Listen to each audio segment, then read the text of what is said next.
Now students, how to attempt the question of based on hidden goodwill? How to attempt the question based on hidden goodwill? We are going to start the question number 74 as per DK Goyal book. Rajesh and Ravi वाला question है और balance sheet का total है 8,65,000। Present book में 4.160 page है बेटे। तो Rajesh and Ravi partners in 3:2. Their balance sheet was as under. Balance sheet is given. Raman is admitted as a new partner including a capital of 1,60,000, introducing a capital of 160.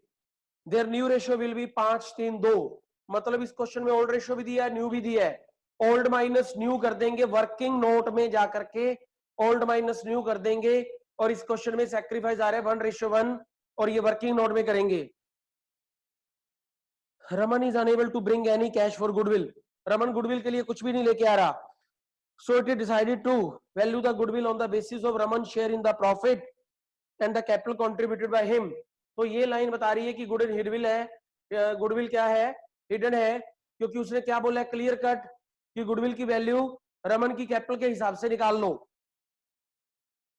Following revaluations were made.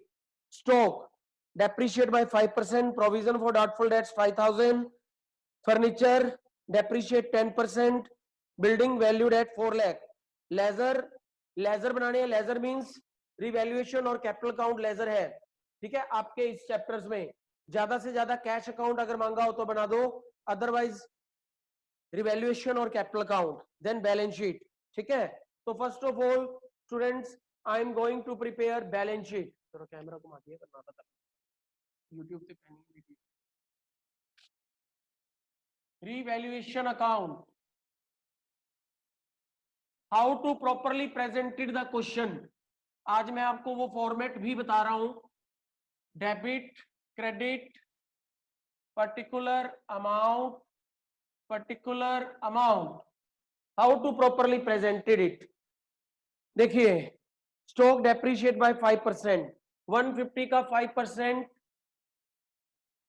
7,500 loss हो गया बेटे। Provision for doubtful debts increase to 5,000। पहले provision for doubtful dates 4,000 था, अब बढ़ के 5,000 हो गया बेटे वो, तो 1,000 रुपीज मुझे क्या हो गया, लॉस हो गया। मैं शॉर्ट में लिख रहा हूं बट आपको शॉर्ट नहीं लिखना, पूरा लिखना है provision for doubtful dates. Board की शीट बहुत लंबी होती है। फर्नीचर डेप्रिशिएट बाय 10%, 50,000 का 10% 5,000। बिल्डिंग 4 लाख की हो गई, पहले 350 की थी, 50,000। अब आप इसका प्रॉपरली टोटल कीजिए, इसका टोटल यहां सिर्फ कैपिटल अकाउंट लिख दो बेटे और ज्यादा से ज्यादा ब्रैकेट में प्रॉफिट लिख दो। और ए और बी में कौन कौन पार्टनर है, who are the partners, Rajesh and Ravi. Rajesh और रवि में इसको डिस्ट्रीब्यूट कर दो। What is their old ratio, 3:2।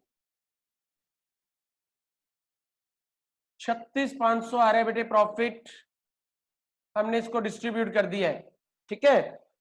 अब मुझे क्या प्रिपेयर करना है बेटे, इनका कैपिटल अकाउंट।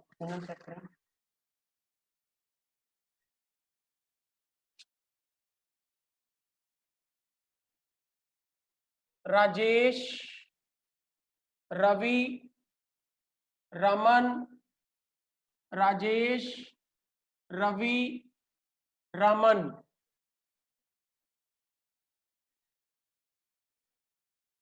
पर्टिकुलर्स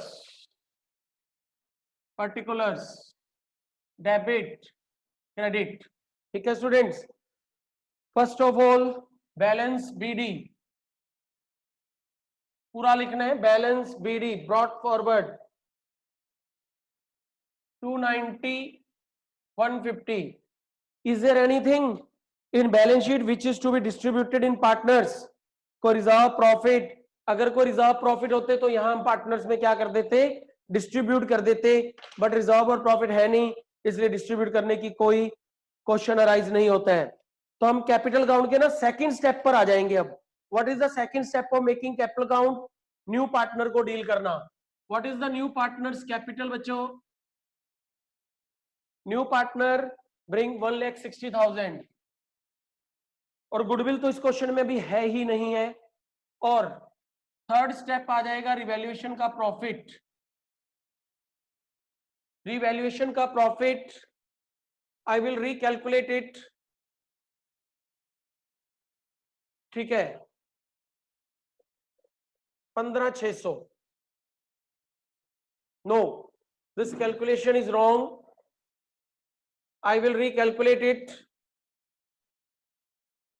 ठीक है, 21,900 और 14,600 बस। और कैपिटल अकाउंट में शो करने वाला इस क्वेश्चन में कुछ भी नहीं है students. Now what is the total?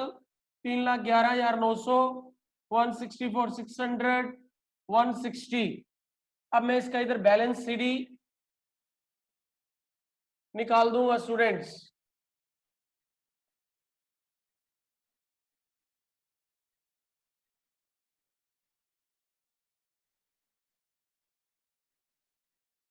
जब भी क्वेश्चन में कुछ भी हिडन हो, जैसे आज गुडविल हिडन है, कैपिटल हिडन है, तो कैपिटल अकाउंट को एक बार क्लोज करके रीओपन कर दो बच्चों।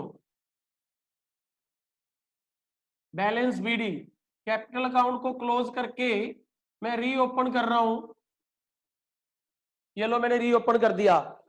अब मैं वर्किंग नोट में जाकर के कैलकुलेशन ऑफ गुडविल कर रहा हूं। Calculation of goodwill, step 1, total capital. New partner 160 लाया। ये वर्किंग नोट बैलेंस शीट के बाद बनेगा बेटे। ये वर्किंग नोट कब बनेगा? बैलेंस शीट के बाद। 10/2, 8 lakh. Step 2, existing capital. Existing capital ये वाली तीनों पार्टनर्स की ये वाली कैपिटल उठा लेता हूं मैं, 3,11,900, ठीक है। This is our existing capital, 6,36,000 और 500 आ गई। Step 3, goodwill of the firm, 8 lakh में से 1 में से 2 माइनस कर दो, 1 में से 2 माइनस कर दो, 1,63,500 पूरी फर्म की क्या आ गई? गुडविल आ गई है बेटे।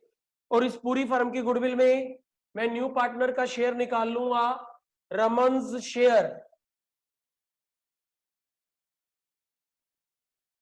2/10, 32,700, ये उसकी गुडविल है। और इस गुडविल को कैश नहीं लाया तो हम करंट अकाउंट ओपन कर देंगे। यहां आएगा करंट अकाउंट, इक्वल है सैक्रिफाइस रेशियो इस क्वेश्चन में। सैक्रिफाइस रेशियो क्या है इस क्वेश्चन में? इक्वल। 328 250, 180 950, 160। बच्चों यही कैपिटल फाइनल कैपिटल है पार्टनर्स की। इसी कैपिटल को अब हमने बैलेंस शीट में क्या करना होगा? शो करना होगा स्टूडेंट्स।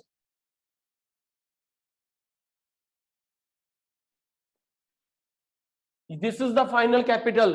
तो जब भी गुडविल हिडन हो तो स्टेप्स बना लो बेटे। स्टेप्स बनाने में कोई गुरेज नहीं होना चाहिए, कैलकुलेशंस इजी हो जाएंगी आप लोगों के लिए। तो अब मैं ये वर्किंग नोट को हटा करके बैलेंस शीट बना रहा हूं बच्चों। ओपनिंग बैलेंस शीट पूरा लिखेंगे, बैलेंस शीट एज एट, जिस डेट को बना रहे हैं वो डेट भी डालेंगे। This is liability side, this is asset side, here it is particular amount, now cash, बेटे कैश पड़े 20,000, मैं 20 ही लिख देता हूं। क्योंकि कैपिटल के लिए मैंने बैंक अकाउंट ओपन कर दिया तो बैंक लिख दूंगा अलग से।